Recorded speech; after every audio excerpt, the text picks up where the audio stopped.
The process of reproduction in flowers is called pollination. This is a process when the flower parts of a plant sexually reproduce. Pollination begins when the pollen from the male part of the flower, called the anther, is transferred to the female part of the flower, called the stigma. The pollen may be transferred by self-pollination, which is when the pollen from one flower is taken to the stigma of the same flower. Or it can be transferred via cross-pollination. This is when the pollen is taken from the anther of one flower and delivered to the stigma of another flower from the same species. Pollen is created in the male organ of the flower called the stamen. Many plants depend on animals, especially insects, to transfer pollen as they forage.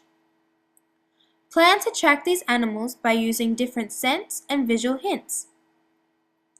Various plants also attract animals to their flower with nectar, a sugar-rich liquid which is found at the bottom of the sexual organs of a flower.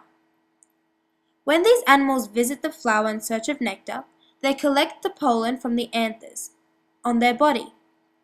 As they move on to a different flower in search of more nectar, the pollen on their body is delivered to the stigma of that flower.